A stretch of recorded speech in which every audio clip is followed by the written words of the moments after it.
Hello friends, Assalamu alaikum. Welcome to my new another vlog. আজকের রেসিপিতে আছে chicken ঘি রোস্ট। তো আমি এই চিকেন ঘি রোস্ট কিভাবে বানাই আপনারা দেখতে থাকুন।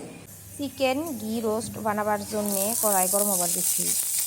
এখন 2 চামচ ঘি দিয়ে দিলাম। ঘি গরম হয়েছে। এখন পেঁয়াজ বড় বড় সাইজ করে কাটে দিয়েছিলাম, সেই পেঁয়াজ দিয়ে দিলাম।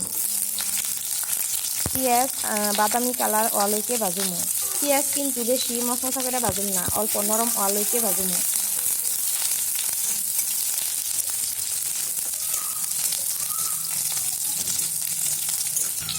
এই যে পেঁয়াজের অল্প কালার আয়া বসছে আর অল্প অল্প নরম হচ্ছে। এখন পেঁয়াজ ভাজা হয়ে গেছে। এই পর্যায়ে পেঁয়াজ উঠিয়ে হেলাম। এখন কড়াইর মধ্যে আর 1 চামচ ঘি দিয়ে দিব আর অল্প মিঠা তেল দিয়ে দিব। এখন অল্প গোটা জিরা দিয়ে দিলাম আর একটা তেজপাতা দিয়ে দিলাম। এখন পেঁয়াজ ভালো করে মিহি করে কাটে দিয়েছিলাম, সেই পেঁয়াজ কুচি দিয়ে দিলাম। পেঁয়াজ কুচিও অল্প সময় ভাজুমো, বেশি মশমশা করে ভাজুম না বা বেশি লাল করে ভাজুম না, অল্প একটু হালকা কালার আওয়ালইকে আর পেঁয়াজটা অল্প নরম আওয়ালইকে ভাজুম।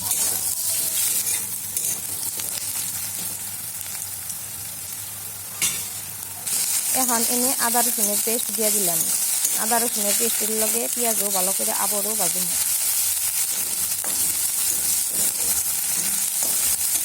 এখন এনে একটা একটা করে মশলা পাউডার দিয়ে দিব। গ্যাসের আঁচটা কিন্তু একদম কমিয়ে দিচ্ছি এই সময়, কারণ মশলা লাগে যাবার সম্ভাবনা আছে। এখন দিয়ে দিলাম হালদি পাউডার, মরিচ পাউডার, ধনিয়া পাউডার, জিরা পাউডার আর পরিমাণ মতো লবণ। এখন আবার একটু নাড়া দিব যাতে মশলা পুড়া না যায়, এই কথা সবসময় লক্ষ্য রাখা লাগবে। এখন মশলা যাতে পুড়া না যায় ওই জন্য অল্প একটু পানি দিয়ে দিন। পানি দিয়ে ভালো করে মিক্স করে নিব। আর এখন দিমু চিকেন মশলা পাউডার আর অল্প দিমু গরম মশলা পাউডার আর অল্প দিমু কাশ্মীরি লাল মির্চি পাউডার। কাশ্মীরি লাল মির্চি পাউডার অপশনাল, দিবার পার নাও দিবার পারেন। এখন দিয়ে দিমু চিকেন দিয়ে ভালো করে মশলার লগে মিক্স করে নিব।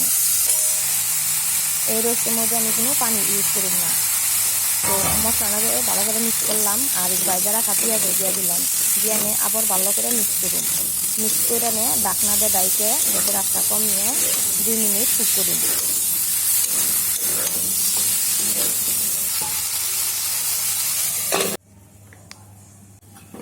এই যে ঢাকনা গুছিয়ে দেখি চিকেনের গুনে একলাই পানি উঠে গেছে।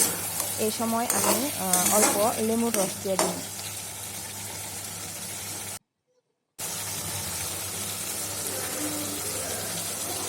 লেবুর রস দিয়ে আবারও ভালো করে মিক্স করুন।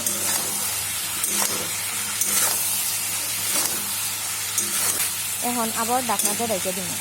এইভাবে অল্প পরে পরে ঢাকনাতে ঢেকে দিব আর অল্প পরে পরে ঢাকনা গুছিয়ে অল্প পরে পরে নাইড়া দিব। এইভাবে আমি 6 থেকে 7 মিনিট মিডিয়াম আছে কুক করুম। তারপরে এই যে আমার চিকেন রোস্ট রেসিপি। আজকের ভিডিও এই তুলি। আল্লাহ হাফিজ।